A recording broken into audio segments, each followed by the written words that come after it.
The Truth Keeper. A Werewolf Shifter Romance Audiobook. Written by Clara. Chapter 1. The scent of old stone and polished fear was the first thing Rhys registered every morning. He was the sentinel, the shield, and the Alpha's hall was his skin. Truth be told, the air inside the hall was thick with political anxiety these days. Caius, the young Alpha, inherited a crown that felt more like a cage, and Rhys, his lieutenant and personal bodyguard, was the only key. Rhys moved through the pre-dawn darkness of the upper guard quarters. His steps were silent, his routine a meditation in violence prevention. Not only that, but his movements were a testament to 7 years of training, because he moved like a shadow given form. What good is a shield if it makes noise? He often thought. He reached the perimeter wall overlooking the western grounds. He wasn't just checking locks, he was checking himself. His value, he believed, rested entirely on his strength and his proximity to the Alpha, an internal flaw his soldier's heart never questioned. Meanwhile, in the distance, the main pack stirred, oblivious to the political rot eating away at their leaders. Rhys paused near the massive, ornate oak door leading to the Alpha's private study. Inside, he could hear the faint, erratic scratching of a pen. Caius. He waited a beat. As the wind shifted, carrying the scent of pine and early morning chill, Rhys gently pressed his ear to the wood. He listened, not for threats, but for the rhythm of his Alpha's stress. A short while later, Rhys pushed the door open, executing his morning entry with quiet formality. Caius sat hunched over the massive mahogany desk, his posture strained. Papers, some official, some scribbled notes, were scattered like fallen leaves. Caius looked young, too young to be navigating a treacherous council and a damning ancestral secret. "Report, Lieutenant," Caius commanded, his voice sharp, but with an underlying tremor Rhys instantly recognized. "Perimeter secure, Alpha," Rhys responded, his voice low and steady, a counterpoint to Caius's tension. "Beta patrol logged. Financial Council is meeting early today." "Kaelin is meeting early, you mean," Caius corrected, leaning back and rubbing the bridge of his nose. As the silence stretched, Rhys noted the dark circles under his Alpha's eyes. "He is the first sign of rot, Alpha," Rhys stated simply. Caius sighed, the sound heavy. "He is a consequence of my father's cowardice." Caius picked up a small, sealed scroll. It was the symbol of the Forbidden Pact, the previous Alpha's dark deal that demanded an annual, hidden sacrifice from the Pact to maintain peace with a rival faction. Soon after, Rhys said, meeting Caius's gaze, "The selection ceremony begins. The Pact will demand payment." Caius flinched, the motion slight, but it confirmed the ethical weight pressing down on them both. He wanted to find evidence against Kaelin before he had to face that ceremony. What followed was a silence charged with 7 years of shared burden. "The location details are secure, Rhys? Only you and I know the key, correct?" "The safe compartment in the old cistern," Caius asked, the question rhetorical but necessary. "The treaty burns, Alpha," Rhys replied, using their coded phrase. "It burns with the truth." That's why they had chosen Rhys, not just because of his loyalty, but because he was the only man capable of accepting the consequences of that knowledge. In that moment, Rhys felt an absolute, rock-solid confidence in his ability to protect Caius, believing his physical strength was the sole necessary currency. Instead, Caius merely nodded, his eyes lingering on Rhys's face, a look that wasn't of a leader to a subordinate, but of a desperate man to his last anchor. Because of that, Rhys saw the impossible decision forming in the Alpha's mind. The air in the study felt suddenly thin, brittle. They both knew their time was running out. Something would have to give, and Rhys was prepared for it to be him. Chapter 2. The courtyard was normally just a place for drills, but today, Rhys walked it like a predator hunting scent. He wasn't in the Alpha's hall. He was posted near the Ancillary Council Annex, a move Caius had made specifically to monitor Elder Kaelin. As a result, Rhys watched Kaelin's personal assistant, a slippery beta named Finn, slip away from the main building and meet a nervous, masked runner near the stables. The whole interaction was over in a matter of seconds. Finn exchanged a small, tightly rolled parchment for a heavy silence, and then they vanished into the morning fog. Rhys moved instantly. His body reacted before his conscious mind completed the sequence, because his instincts were honed by years of anticipation. With every step he took, the old stone pavers felt cold and rough beneath his boots. He cornered Finn in a quiet, overlooked storage corridor moments later. Finn's eyes went wide, the color draining from his face like water. "Lieutenant Rhys." Finn stammered, clutching the parchment against his chest. Rhys didn't speak. He simply positioned himself between Finn and the door, his posture radiating still, contained threat. Finn swallowed hard. Meanwhile, the silence roared, amplifying the nervous flutter in Finn's throat. I was only running an errand for Elder Kaelin. Just a note about grain shipments, Lieutenant, nothing more." Finn's voice trembled. "Grain shipments do not require masked runners." Rhys's voice was low, cutting through the lie like a sharpened blade. Not only that, but his scrutiny was the only thing filling the narrow space. Rhys reached out, not lunging, but simply moving with the slow, inexorable force of a glacier. He took the parchment from Finn's paralyzed grasp. The paper was stiff and brittle. He unrolled it. It wasn't signed, but the intricate cipher, known only to the Pact Council, was clear. The message was concise, chilling. "The historical ledger has been compromised. The location is known. Act before the Alpha can reveal its contents. Ritual must be prepared." The room felt unreal. Rhys instantly recognized historical ledger as Kaelin's cryptic term for the detailed account of the Forbidden Pact. Kaelin hadn't found the pact itself, but he had found the location details, the cistern compartment. This meant Kaelin was preparing the flogging ritual, the ancient, brutal punishment for high treason, ensuring it would be publicly lethal. In the span of a breath, Rhys calculated the time. If the runner was sent, the council would be convened within the hour. Caius was out of time. They had planned to dismantle Kaelin slowly, but Kaelin's preemptive strike demanded an immediate, impossible action. The False Treason Protocol. That's why Rhys knew his ordinary world, his life of status and proximity, was over. He thrust the crumpled message into his tunic, his chest aching with the sudden, crushing weight of reality. He released Finn without a word. As a result, Finn practically melted against the wall in relief and fear, but Rhys barely noticed.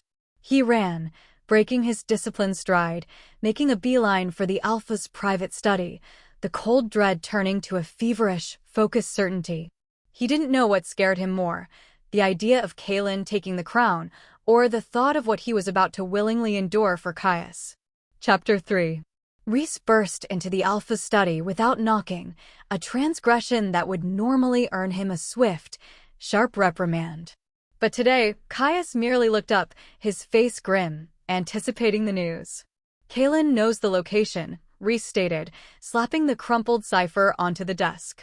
Without warning, the silence in the room became sharp, dangerous. Caius read the note, his eyes tracking the cipher rapidly. His jaw tightened. "The ritual. He's going to force my hand to eliminate the threat," Caius murmured, standing up, his frame suddenly towering but shaking slightly. "You have 30 minutes, Alpha. The council will convene under Kaelin's pretense of urgency over the ledger," Rhys confirmed. More importantly, 30 minutes wasn't enough time to rally loyal forces or gather counter-evidence against Kaelin's conspiracy. Caius walked to the floor-to-ceiling window, looking out over the silent courtyard. He turned back, his expression shifting to a mask of brutal, necessary detachment. "It's the protocol," then Caius declared, his voice hard. "We eliminate the threat, publicly. We make them believe the traitor, the keeper of the dangerous knowledge, has been neutralized and silenced." Rhys swallowed, his throat suddenly dry. The protocol meant the staged accusation of treason, the public stripping of rank, and the horrific, visible flogging ritual. Rhys was being asked to trade his entire identity, the source of his perceived value, for a chance at Caius's survival. "Rhys," Caius said, his voice dropping to a near whisper, laced with a tragic weight. "You know what they will do to you. Kaelin will demand I deliver the first lash, for credibility. I have to make it look real. You will look broken. They must believe you are broken. I understand the price of silence, Alpha, Rhys replied, his voice flat. He stripped off his lieutenant's tunic, the heavy, embroidered coat representing years of discipline and status. He stood shirtless, ready.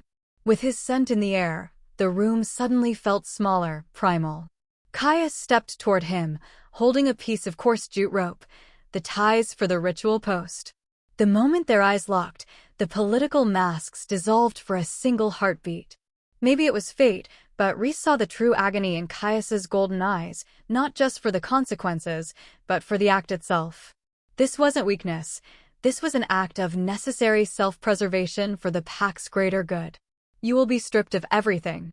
Your honor, your name, your protection, Caius whispered, his fingers tracing the outline of Rhys's spine, a gesture of tragic intimacy before the public destruction.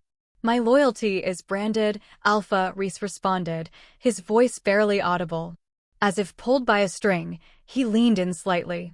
Do not hesitate. I need to be invisible to expose Kaelin's conspiracy. Use the time I buy you. Because of that, my disgrace will be my armor. Caius nodded, his eyes filling with a mixture of pain and fierce gratitude. He quickly tied Rhys's hands with the rough jute. For the price of silence, Caius murmured, the prearranged code phrase. The treaty burns, Rhys confirmed, their bond of conspiracy reaffirmed. But then, Caius pushed Rhys away, the brief tenderness vanished. He opened the chamber doors, revealing the two heavy-set guards waiting outside. Take the traitor to the courtyard assembly, Caius commanded, his voice ringing with cold, alpha authority. To make things worse, Caelin had arrived, standing smugly in the hallway, waiting for the show. Rhys was roughly shoved forward, marching willingly toward his ruin. He did not look back. His old life was ending, his shadow war was beginning. He knew the scars he was about to receive were the only way to save the Alpha and the soul of the Pack. And, just like that, everything changed. Chapter 4. The raw, searing pain was a white-hot knife. It ripped through Rhys, demanding sound, demanding reaction. He gave it nothing.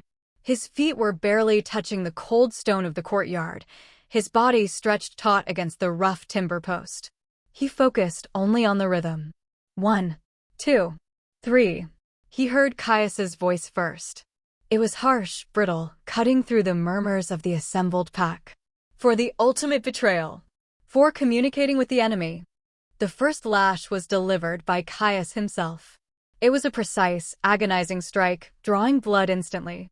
That first hit was the worst, not because of the force, but because it came from the one person he trusted completely. The betrayal, though staged, was visceral. Rhys's shoulders involuntarily convulsed. But then, he locked his gaze onto a point just above Caius's head. He wouldn't show weakness. He couldn't show resistance.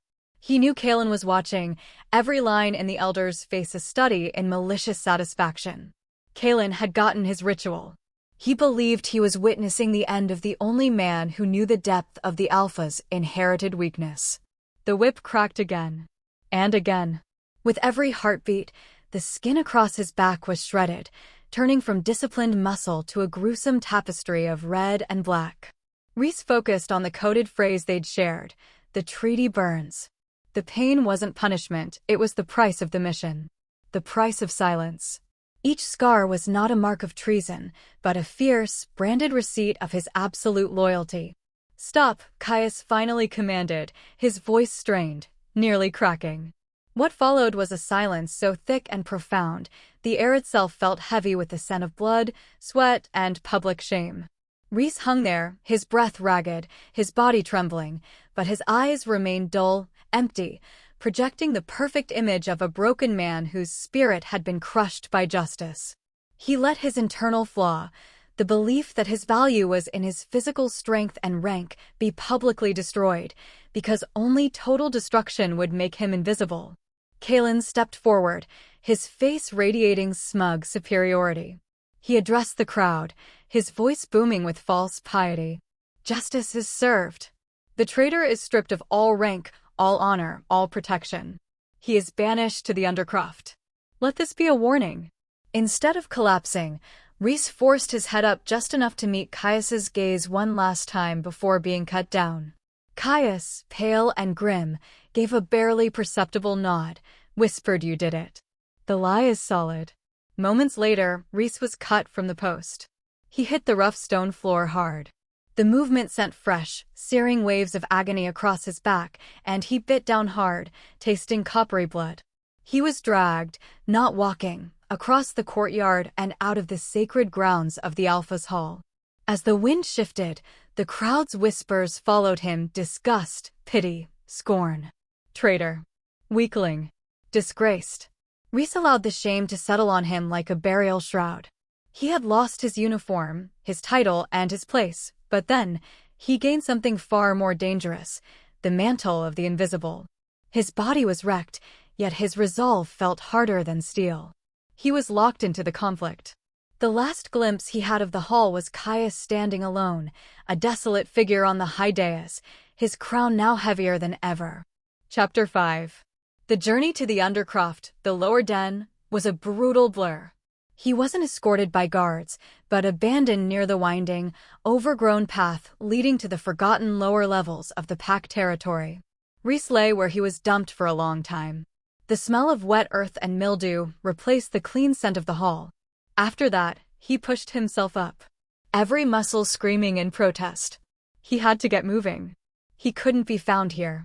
The Undercroft was a chaotic labyrinth of cold, damp storage tunnels, forgotten by all but the lowest ranking and the truly disgraced.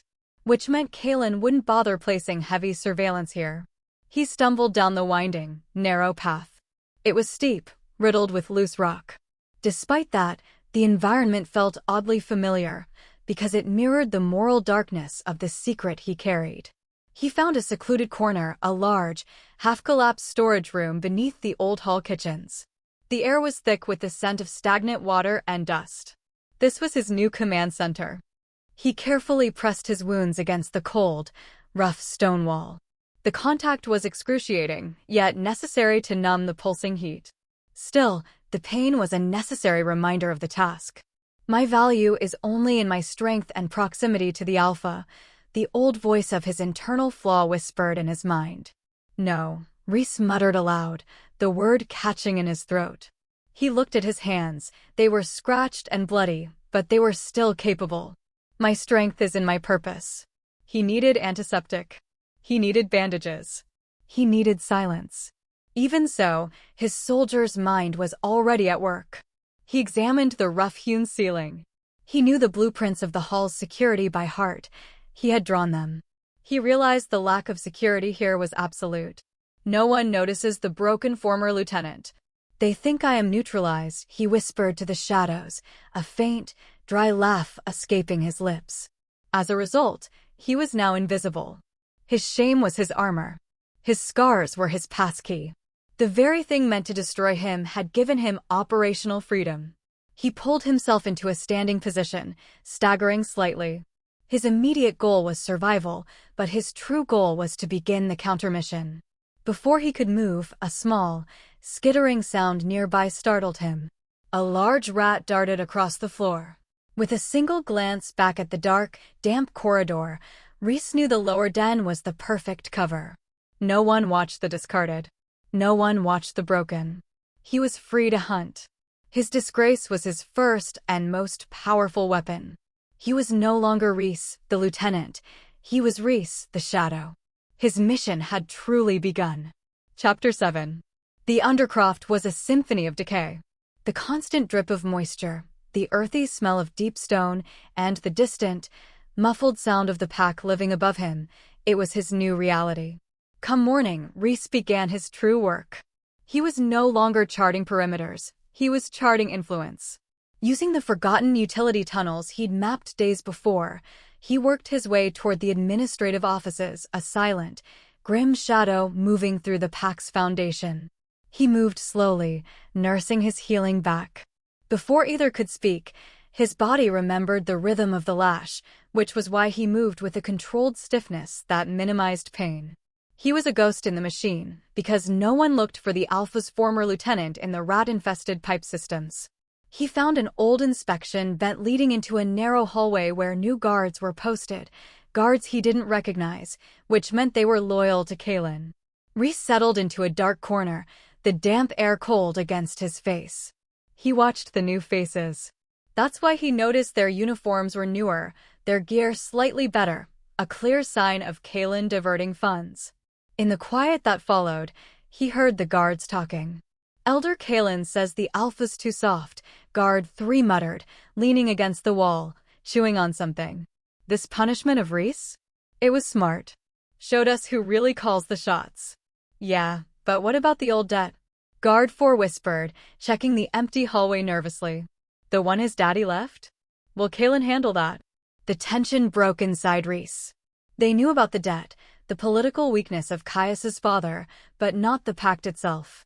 Kaelin was weaponizing the rumors of the previous Alpha's poor financial state to delegitimize Caius. They think I was broken for a mere financial secret. Perfect. With every heartbeat, Rhys felt the subtle sting of his disgrace, but instead of succumbing to the shame, he used it. He realized his invisibility was absolute. He could hear their names, their loyalty oaths to Kaelin, and their strategic guard rotations. He was gathering intelligence far more efficiently than he ever could in a uniform. He stayed there for hours, logging everything. As the bond pulsed with Caius's silent signal, "Proceed with caution," Rhys felt a deep, fierce connection to his faraway Alpha. He was working for a king who had publicly ruined him, and not only that, but he was grateful for the ruin. She didn't know what scared her more, the Pact's vulnerability, he thought, because his own fear was buried, than Kaelin's confidence. Kaelin was operating in the open, convinced his primary threat, Rhys, was neutralized. Rhys packed up his meager tools. He had a path now. Chapter 8. Rhys had tracked Kaelin to the old servants' entrance of the Grand Library, a building rarely used, but still symbolically central. The air thickened with a change in scent, the metallic, unfamiliar smell of a foreign pack, masked by heavy, expensive cologne.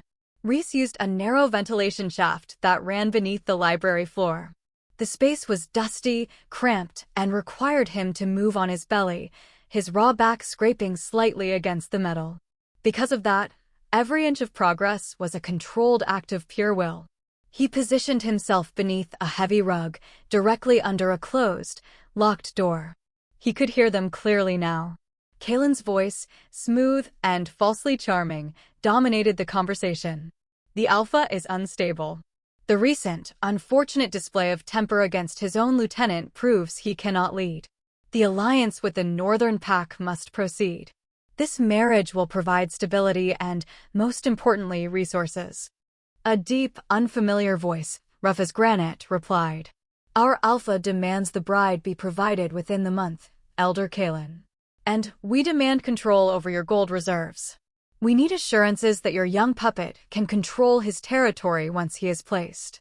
In the echo of his voice, Rhys realized the horrifying truth. This wasn't just a political maneuvering, it was outright treasonous acquisition.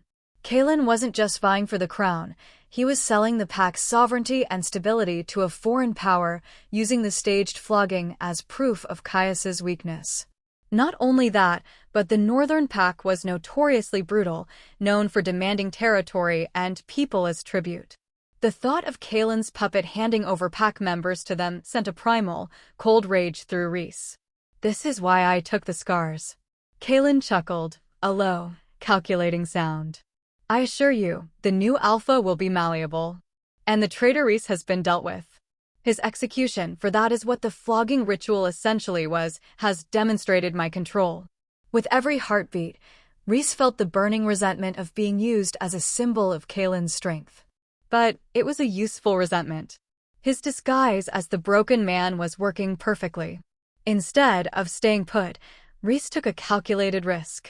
He shifted his weight, pressing a small recording charm he had salvaged into the floorboards above him. He needed proof. He needed Kaelin to name the terms. As the truth unraveled, the foreign delegate agreed to the terms, mentioning a key date, the feast of the first hunt, less than 2 weeks away, for the final transfer of power. Rhys had his date. He had his evidence of conspiracy. He retreated, heart pounding, the intense pressure leaving him breathless. He hadn't just protected a secret, He had found an active, accelerating coup. Chapter 9. Rhys knew he couldn't risk the 333 code again. Kaelin might have anticipated an old guard code. Direct action was needed, but carefully executed. After that, Rhys spent the next night using the ventilation network to reach a position directly above Caius's personal bathroom, the only room Kaelin's guards never fully secured because it was considered too intimate and irrelevant. He unscrewed the vent cover, the sound muffled by the low rumble of the ancient boiler system. He paused, listening. Silence. He lowered a small, thin cord, a length of climbing wire he'd concealed since his banishment. Attached to the cord was a small, polished riverstone, a stone they used to use as a token of quiet respect. Maybe it was fate, but Caius was in the bath, steam clouding the mirrors. Rhys saw the Alpha's reflection. Caius looked exhausted, carrying the weight of the lie. Rhys gently swung the stone, timing its arc until it tapped the surface of the water. Tap. Tap. Tap. A subtle, distinct pattern. Caius froze. He looked up, directly at the dark vent, his eyes widening slightly. He knew. In the stillness that followed, Rhys whispered, his voice hoarse from disuse. Feast. Kaelin. Resources. He used single, blunt words. Caius didn't move for a long moment. He didn't speak. He simply lifted his hand, his fingers stained with ink from his work, and pointed to his back, a silent gesture of solidarity and thanks for the scars Rhys bore. Then Caius nodded once, a sharp, decisive motion. He had the information. He had the date. Rhys slowly retracted the wire and the stone, replacing the vent cover. The immediate goal was accomplished. With his scent in the air, the damp, musty scent of the Undercroft, Rhys sealed the vent. He had communicated the crucial plot twist, the coup date. Caius now knew he was facing an imminent political collapse, not just a threat to a secret. Rhys, the disgraced, was the Alpha's lifeline. Just like that, the Shadow War went live. The next move was Caius's, and Rhys needed to prepare his own final gambit to expose Kaelin on the day of the feast. Chapter 10. The signal was received. Caius knew. Now, Rhys had to deliver the weapon. Come morning, Rhys began his most dangerous move yet. The Forbidden Pact, the ledger of annual sacrifices that exposed the previous Alpha's weakness, was hidden in an old, sealed cistern compartment outside the main hall walls. Kaelin knew the location, but not the exact access method. Rhys planned to get there first. He crept out of the Undercroft tunnels, using a rarely used pipe system that ran beneath the overgrown kitchen gardens. The damp soil was cold against his bare skin, smelling strongly of rot and fertile earth. As the wind shifted, it carried the distant, clean scent of the high Pact grounds, a painful reminder of the life he was fighting to save, yet could never reclaim. He reached the designated coordinates, an old, cracked stone cistern half buried beneath ivy. Despite that, the moment he brushed the ivy away, his instincts surged. Something was wrong. The dirt around the cistern was freshly disturbed, too neatly smoothed over. Kaelin is ahead of me, Rhys thought, a cold wash of adrenaline overriding the ache in his back. What followed was a sickening realization. Kaelin hadn't tried to access the compartment. He had monitored it. Rhys spotted it, a hair-thin wire, almost invisible, running from the cistern lock and leading back toward the outer walls. A silent alarm. Because of that, if Rhys had touched the compartment, Kaelin would have been alerted instantly, confirming the Pact's existence and Rhys's true mission status. Instead of touching the lock, Rhys carefully followed the wire. It led him not to a guard post, but to a small, isolated shed used for storing garden tools, a shed he himself had deemed irrelevant to security years ago. Rhys slid along the ground, his scars screaming a constant warning. He didn't know what scared him more, Kaelin's meticulous planning, or the fact that Kaelin was using Rhys's own blind spots against them. This wasn't just treason, it was surgical political warfare. Yet, Rhys realized Kaelin hadn't opened the pact. He was waiting. He had set a trap, hoping the real traitor would eventually try to retrieve the evidence. That's why Rhys had to dismantle the alarm. Slowly, meticulously, using a tiny fragment of metal from the ground, he severed the wire. He left a thin, almost invisible strand attached, a symbolic break, to trick Kaelin into thinking the connection was still live. Rhys retreated, his hands shaking. He hadn't secured the pact, he had only avoided the trap. The original secret was still a bomb waiting to go off. Chapter 11.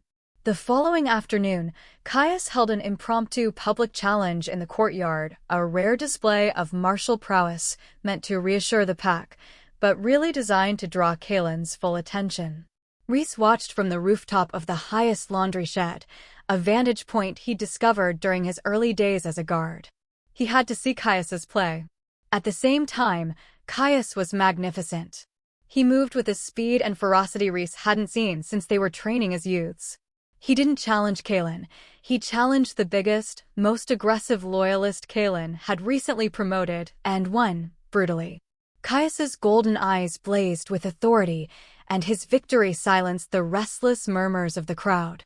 In that moment, Rhys felt an intense surge of pride. This was the alpha he'd sacrificed himself for, ruthless, cunning, and committed to survival. Not only that, but Caius's display was a perfect tactical lie, convincing Kaelin he was merely grappling with personal weakness, not a major conspiracy. Rhys used the distraction. He snuck into the administrative offices, the heart of Kaelin's operation. His focus was clear. He had to find the written, signed agreement between Kaelin and the Northern Pact delegate, the proof of immediate treason. He searched Kaelin's private desk. The locks were new, intricate. Rhys, the former security chief, knew how to breach them with salvaged wire and patience. He worked with agonizing slowness because a single sound would mean capture and death. He finally opened the hidden compartment. It was empty. Just like that, Rhys's internal world tilted. He moved it. The document, the irrefutable evidence that would save Caius before the feast, was gone. As the echo faded of the crowd cheering Caius's victory outside, Rhys realized the devastating consequence. Kaelin had accelerated his operations. He wasn't relying on paper, he had internalized his plans. Before she could move, the finality hitting him like a blow, Rhys understood the new truth. They couldn't dismantle Kaelin with political defense anymore. They had to ambush him. They needed a new, riskier plan based entirely on Kaelin's overconfidence. Rhys retreated, his shame no longer just armor, but a desperate uniform. The stakes were now higher and far more personal. Chapter 12. Back in the cold solitude of the Undercroft, Rhys paced, ignoring the throbbing agony in his back. He had failed to secure the evidence. That night, he knew his value was no longer in gathering proof, but in delivering the coup de grace. The plan solidified, a desperate, brilliant gambit. Rhys needed to let Kaelin believe the time for treason was perfect. He needed Kaelin to act at the feast. But Rhys would deliver the final, damning evidence, the forbidden pact, at the climax of Kaelin's usurpation, when it would have maximum effect. He felt it, clear as day. He had to let Kaelin take the crown for a fleeting moment. He began drawing. Not maps, but a schematic of the ritual dais used for the feast of the first hunt. He needed a secure way to access the stage mid-ceremony, to deliver the pact directly to Caius's hand. With a single glance at his reflection in a puddle of stagnant water, his eyes sharp, his face gaunt, the scars a landscape of ruin, Rhys saw not the disgraced lieutenant, but the ultimate operative. Even so, one risk remained, the pact itself. Kaelin was waiting for someone to retrieve it from the cistern trap. Rhys needed a sacrificial lamb for the pact. Not a person, but a decoy. Before the words left her lips, the idea forming fully in his mind, Rhys remembered the historical ledger that documented the previous Alpha's poor financial state. This was Kaelin's current, public weapon against Caius. Rhys would retrieve the pact and replace it with this historical ledger, reactivating Kaelin's alarm. The tension broke into focused action. This would confirm Kaelin's trap was successful, and that the only thing left was financial ruin, not the dark truth of the sacrifices. Kaelin would gloat, confident he held the final piece of the Alpha's downfall. Because of that, Kaelin would drop his guard completely. Rhys gathered his tools, his climbing wire, his silent movement, his invisibility, and prepared for the feast. The climax was set, and it would be a public display of violence, truth, and absolute loyalty. His commitment to the path was final. He had to get the Pact. The final move was now a race against the calendar. Chapter 13. The air in the Undercroft was heavy and still. It was the night before the feast of the first hunt. With every step he took, Rhys felt the urgent clock ticking down to the coup. He wore only rough, dark cloth, no uniform, no markings, just a man stripped down to necessity. He carried the heavy, leather-bound historical ledger, the financial document Kaelin had been using to spread rumors of Caius's incompetence. This was the perfect bait. He crept back to the cistern, moving under the cloak of a heavy, freezing mist that rolled in from the river. As the wind shifted, the cold air bit at his exposed skin, but he ignored it. He located the severed alarm wire he'd placed days ago. He checked Kaelin's hidden monitor point, the tool shed, and saw no movement. They were confident the trap was set. Rhys worked quickly. He reached into the compartment, his fingers brushing against the heavy, brittle parchment of the Forbidden Pact, the decades-old treaty signed in the previous Alpha's blood. This was the weapon. Instead of just grabbing it, he carefully documented its exact position with his eyes. He withdrew the Pact slowly, deliberately, and placed the heavy, decoy historical ledger in its exact spot. He needed to reactivate the alarm for a split second. Rhys reconnected the hair-thin wire, waited for the almost imperceptible click of the sensor reporting the unauthorized access, and then severed it again, immediately. Just like that, the signal had been sent. The Pact has been retrieved. The trap worked. What followed was a wave of desperate relief. Kaelin would now believe the financial ledger was in his hands. He would think Caius's final downfall would be exposing his father's fiscal weakness, and Kaelin would have the perfect, public moment to seize power at the feast. Kaelin would never suspect Rhys had the real Pact, the truth about the yearly sacrifices.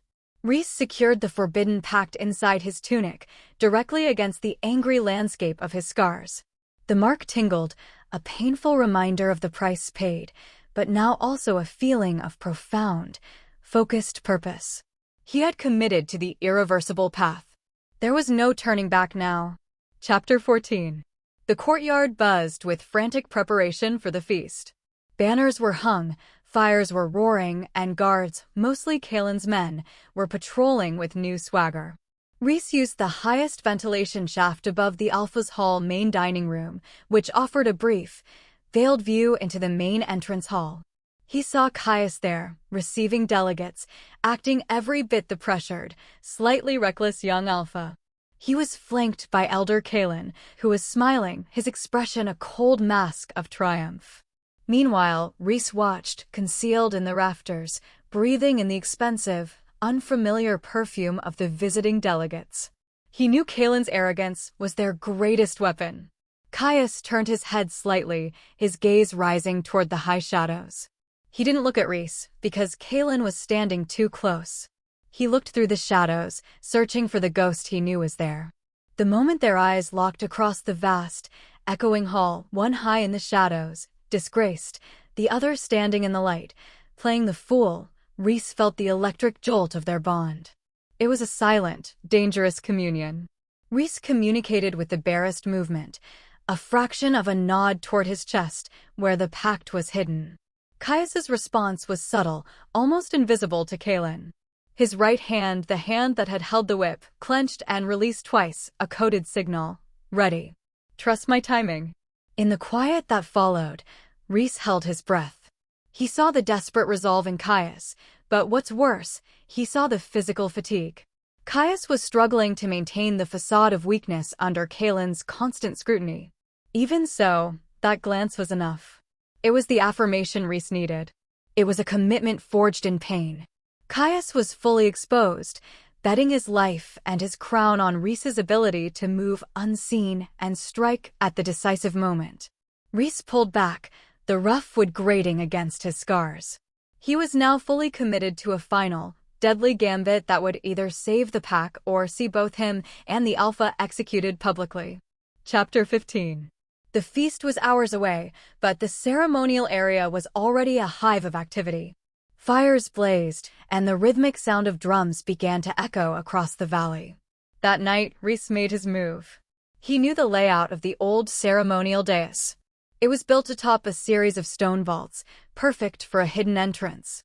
He accessed the vaults through an unused root cellar, crawling through a low, dirt-filled passage that smelled of old wood and metallic decay.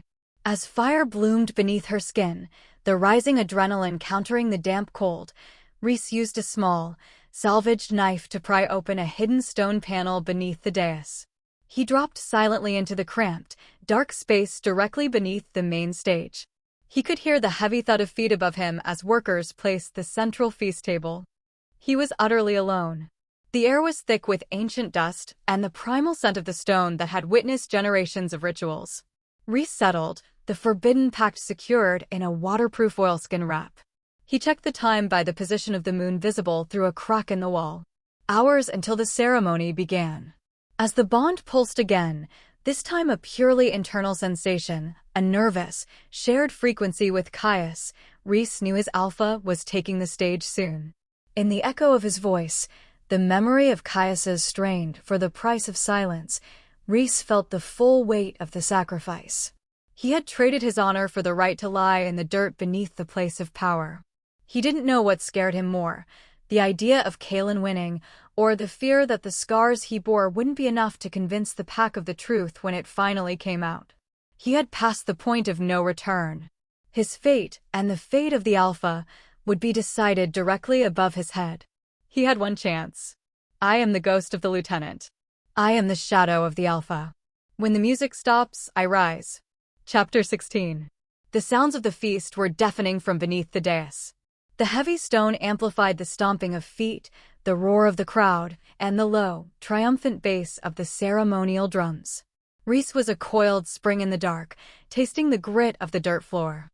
He could hear Caius's voice directly above him, the opening formalities, clear and strong.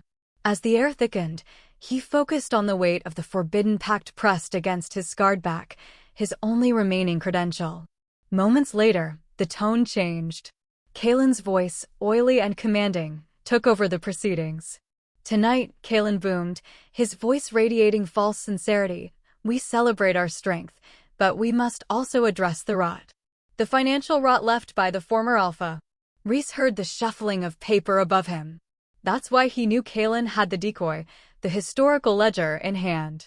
Our young Alpha, in his inexperience, has tried to hide the true, devastating debt, Kaelin continued, his voice laced with patronizing pity.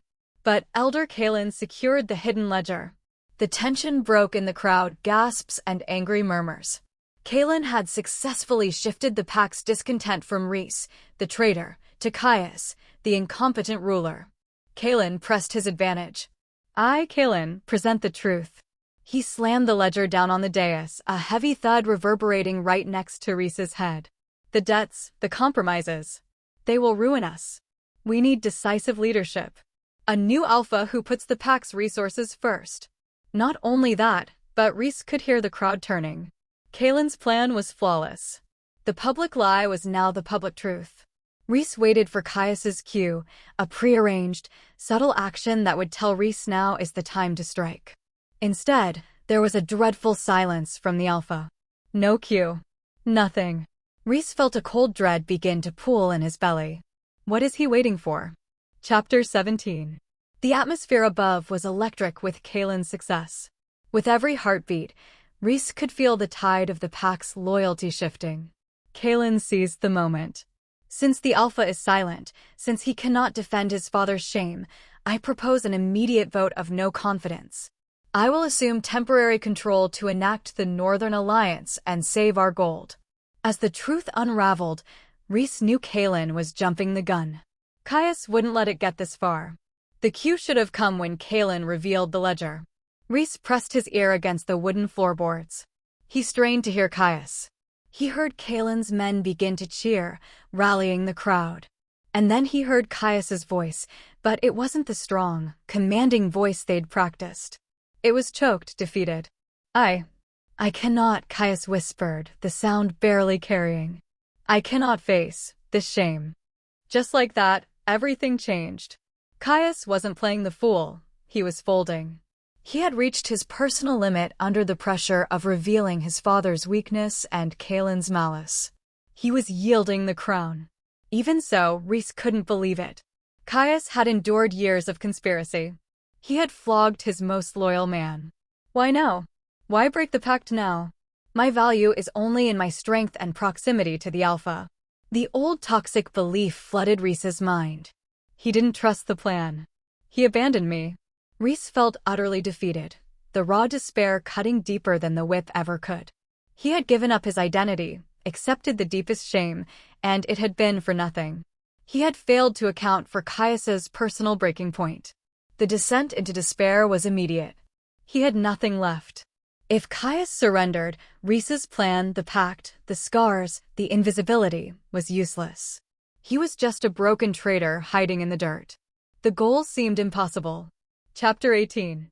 The cheers for Kaelin's ascendancy were now deafening.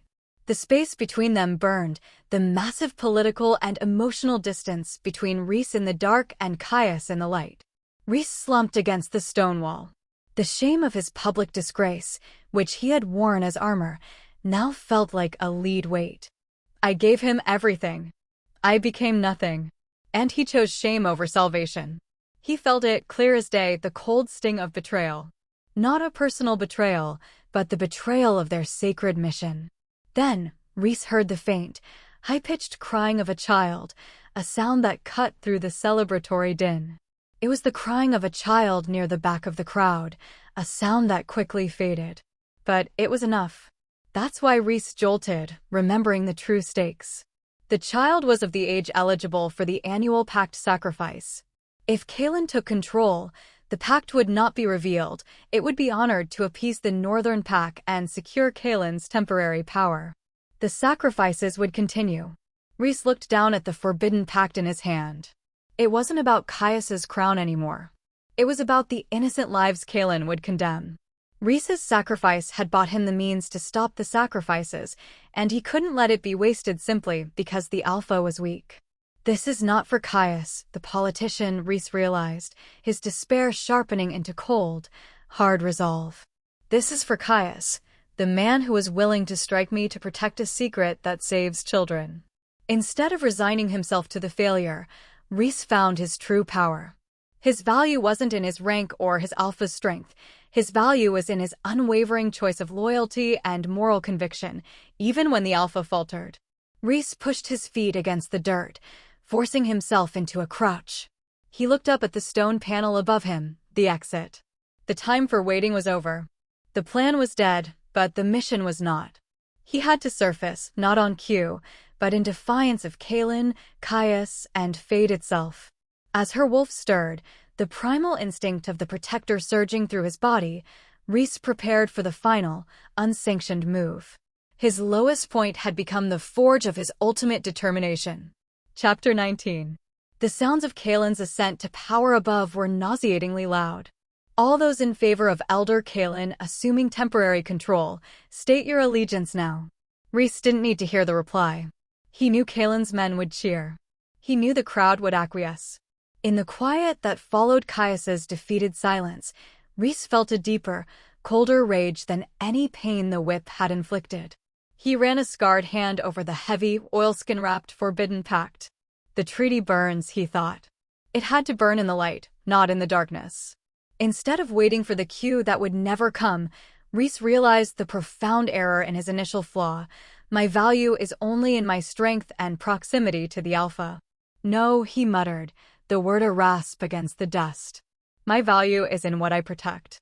That's why the image of the crying child, the potential annual sacrifice, burned away the last vestiges of his despair.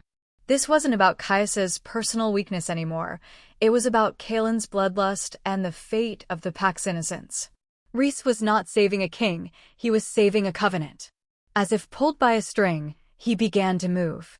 He used his small, salvaged knife to pry at the hidden stone panel above him. It was heavy, sealed by years of rust and debris. He didn't know what scared him more, the idea of Kaelin winning and condemning the children, or the absolute, deafening clatter the stone panel would make when he finally forced it open. With a single glance at the darkness, Rhys found his focus. He focused on the pain of his scars, using it not as a reminder of his loss, but as the fiery core of his purpose. He was going up, not as the Alpha's lieutenant, but as the Pact's avenging ghost. His determination was absolute. He had the weapon, and he had the perfect, unsanctioned moment to deliver it. Chapter 20. Kaelin's voice was ringing with false authority above, and with this unanimous vote, I declare the Alpha. Rhys gave one final, savage heave. The stone panels screamed against the rust. What followed was a shockwave of sound and light. The stone panel crashed onto the ceremonial floor, sending a cloud of dust and ancient grit into the air, instantly silencing the celebratory roar. Rhys launched himself through the opening. He landed on the dais in a crouch, covered in dirt and shadow, the rough fabric of his clothes torn, his back a landscape of visible, angry scars. He was haggard, gaunt, the picture of the man the Pact believed was ruined and silenced. He felt it, clear as day, the instantaneous, collective gasp of the entire feast assembly. As her wolf stirred, the metaphor for his primal, protective energy, Rhys straightened to his full height. He stood directly between Kaelin and the defeated Caius, his shadow falling across the financial ledger Kaelin was holding. Kaelin's face, a mask of smug triumph just seconds before, contorted into pure, sputtering disbelief. The traitor. Impossible. Guards. Seize him. But then, Kaelin's own guards were frozen. The sight of Rhys, the man Caius had publicly destroyed, rising from the floor like a vengeful spirit, shattered their carefully constructed reality. Rhys didn't speak to the crowd. He spoke only to Kaelin, his voice low, thick with menace, a raw whisper against the sudden, agonizing silence. You should have made sure I was dead, Elder, Rhys rasped, his eyes burning with the cold light of conviction. Not only that, but Rhys's appearance had a secondary effect. Caius, who had been bowed in defeat, looked up, his eyes meeting Rhys's.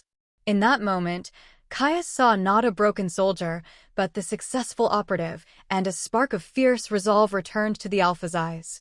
Chapter 21. Kaelin recovered first, rage overcoming shock.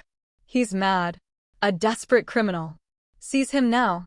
Kaelin's two inner guards finally moved, swords drawn, charging the dais. Rhys moved with desperate speed, dodging the first clumsy swing. Instead of fighting them, he used his size and position. He grabbed the heavy feast table, turning it into a shield, and slammed it into the charging guards, sending them crashing back into the crowd. As a result, the entire dais was clear. It was just Rhys, Caius, and Kaelin. Rhys spun toward the Alpha. Caius was still recovering, holding the facade of the defeated ruler. Rhys had to force the final move. Without another word, Rhys tore the oilskin wrap from his chest, peeling the heavy parchment away from his raw, scarred skin. The motion sent a wave of fresh, blinding pain through him, but he ignored it. He took the forbidden pact, the damning treaty, brittle with age and signed in blood, and thrust it into Caius's hand. The texture of the parchment was rough, primal. Rhys leaned close to Caius's ear, his voice harsh. The price of silence, Alpha. The treaty burns. As if fate demanded it, Caius's hand closed around the pact. The contact was not merely physical, it was the transfer of power, the completion of their conspiracy. The sight of the horrific scars on Rhys's back, visible to the whole pack, was the only justification Caius needed. Caius looked from the bleeding, ruined man at his side to the ancient, damning document in his hand. The weight of his father's shame and Rhys's sacrifice collided. In the stillness that followed, Caius found his voice, no longer choked with shame, but ringing with absolute, earned authority. He had the weapon, and he had the moral high ground, symbolized by his bleeding lieutenant. The climax was seconds away. Chapter 22. Caius stood rigid, the forbidden pact, the ancient, dark treaty, crumpling slightly in his grip. He looked down at the document, then at the bloodied, scarred lieutenant at his side, and finally, his golden eyes locked onto Kaelin. In the echo of his voice from the moment he flogged Rhys, Caius found a strength born of moral necessity. He was no longer the weak son, He was the alpha who paid the highest price. Elder Cailan, Caius's voice resonated, sharp and clear, slicing through the stunned silence of the feast. You presented a lie. The financial ledger? A distraction. The true rot is this. Caius held up the pact. He felt it clear as day, the shift in the Pact's attention, the immediate, chilling realization that this was far worse than money.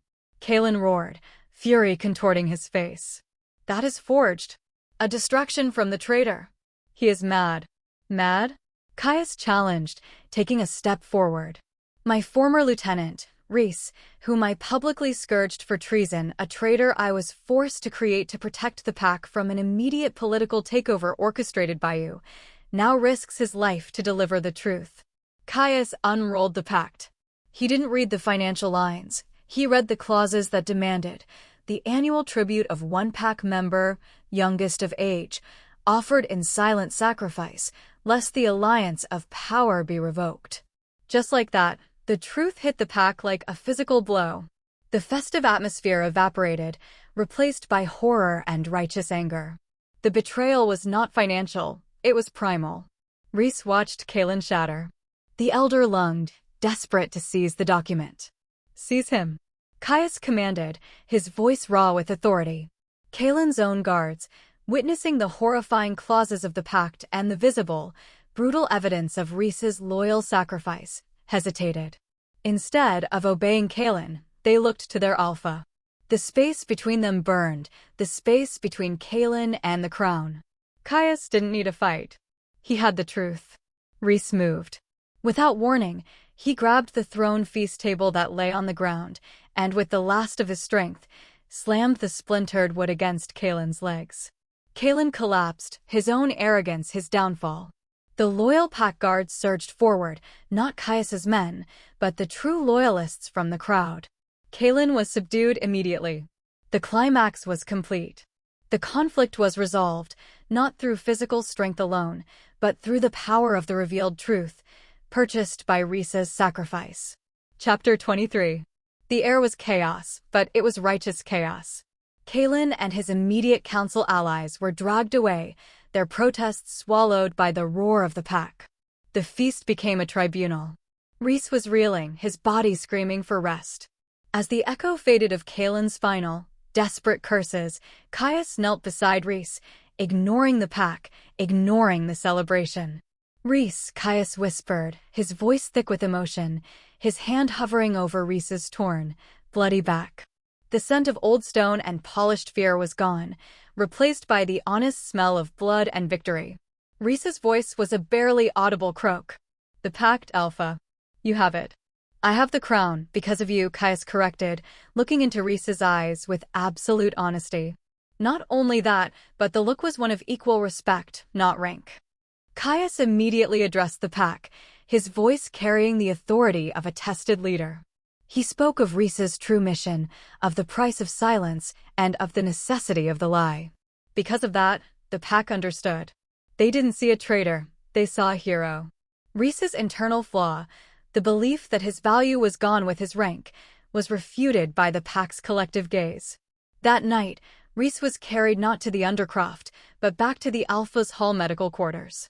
His body had been broken, but his honor was restored, magnified by the visible proof of his loyalty.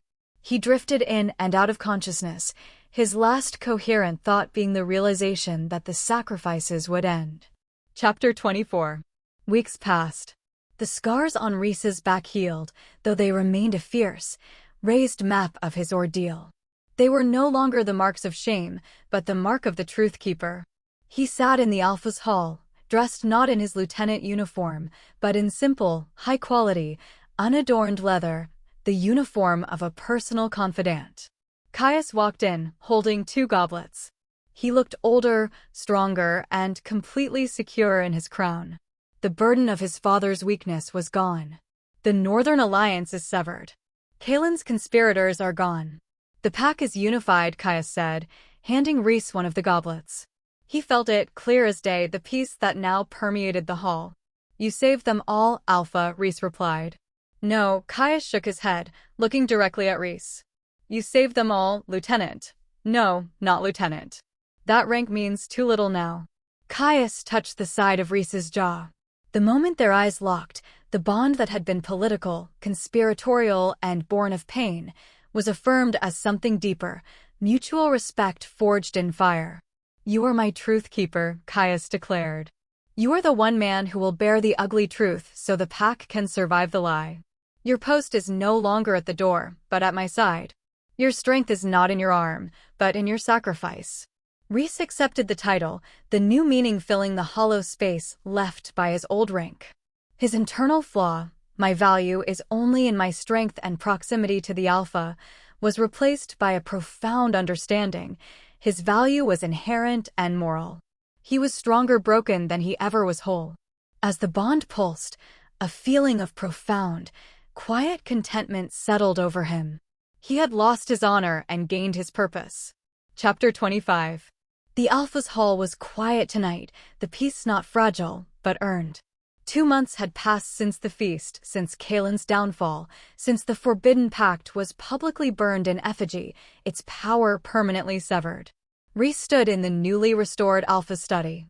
It was cleaner now, the air smelling of fresh wood and winter citrus, replacing the old scent of paper and political fear.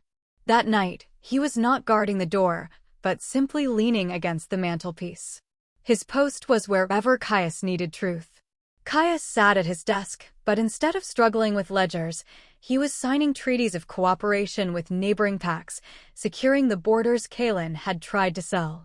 Instead of the formality of their past relationship, their current dynamic was one of easy, shared silence, a dangerous comfort built on mutual, profound sacrifice.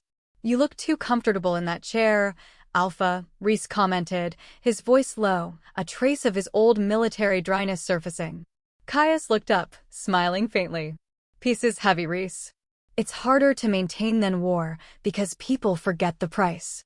"They won't forget the scars," Rhys replied simply, looking at his own hands. In the stillness that followed, Caius pushed away his papers and walked toward Rhys. He didn't approach him as the Alpha to the servant, but as one conspirator to another. He stopped, not touching, but standing close enough for the warmth of his presence to be felt. "I need you to take on the council reform," Caius stated, his voice serious. "Establish a new Sentinel protocol, one that values honesty over rank." Not only that, but Caius's request was the ultimate validation of Rhys's transformation. Rhys was being asked to dismantle the very system that had defined, and ultimately betrayed, his former self. "It will be built from the ground up," Alpha, Rhys agreed. "It will be built on the principle of necessary visibility." With a single glance, Caius met his eyes, a flicker of deep emotion, gratitude mixed with the memory of the lash passing between them. As the bond pulsed, Rhys felt the absolute, complete resolution of his arc. He was no longer the soldier seeking external validation. He was the truth keeper, his value rooted in the moral clarity he had achieved in the dirt. As Caius turned back to the window, he sighed. "We may have eliminated Caelan, but the Northern Alliance knows he was working with someone here. They won't forget the promise of our gold, Rhys. I need you to find the second serpent, the one Caelan was protecting." That night, the peace felt suddenly conditional. Rhys nodded, a cold sense of renewed vigilance settling over him. He was no longer fighting for the crown, but defending the peace he had bled for. The Shadow War was over, but the surveillance had just begun. Chapter 26. 6 months had cycled since the feast, since Caelan's treason was exposed. Spring had returned to the valley. The scent carried on the warming breeze was fresh pine, melting snow, and the clean scent of a pack no longer poisoned by corruption. Rhys was no longer a ghost in the shadows. He was the unseen anchor. His work as the Truth Keeper was quiet, meticulous, and often done in the silence of the night, securing the Pact's new future. That night, he stood outside the Alpha's hall, not on guard, but simply observing the Pact's bonfire gathering in the distance, a true celebration, free of political anxiety. He felt the profound, quiet contentment of a man who knew his purpose was defined by sacrifice, not status. Instead of the anxiety that used to define him, there was a steady, low hum of peace. He had shed his old self completely. Caius joined him on the high balcony, leaning against the stone railing. The Alpha looked relaxed, the heavy cloak of shame permanently lifted. He didn't speak of politics, he spoke of the coming hunt. The pack is strong again, Rhys. Strong because they know the cost of the lie, Caius said, his voice soft. With a single glance, Rhys understood. Caius wasn't referring to the Pact, he was referring to Rhys's flogging. The scars were the living, breathing reminder of loyalty. The new Sentinel protocol is working, Alpha, Rhys replied, his voice calm. The guards report with honesty, not fear. It's stable. Caius turned, his gaze settling on Rhys's profile. He felt it clear as day, the deep, earned respect between them. When I struck you, I feared I would lose you forever, Caius admitted, the confession raw. I feared the shame would break you completely. Rhys gently touched the side of his own neck, near where the whip had narrowly missed his throat. The space between them burned with the memory of that pain, but also the affirmation of their success. It didn't break me, Alpha. It defined me, Rhys said, looking at Caius. I was a soldier who valued rank. Now I am a man who values truth. The darkness of the Undercroft gave me the strength to look past the crown and see the cost of the children's tears. As the bond pulsed, a wave of shared understanding passed between them. Their relationship was no longer Alpha/Lieutenant, or even King/Confidant. It was two men who had shared an unspeakable sacrifice to save their people. As a result, Rhys knew his journey was complete. He was no longer the man who believed his value was in his physical strength. He was the unseen anchor whose strength lay in his moral clarity, earned in the fires of betrayal and pain. The end of the scars of the Alpha's lie. Thank you for watching. Folded hands if you enjoyed this video. Please give it a thumbs up and consider subscribing to the channel. We've got lots more great content coming your way. See you in the next one.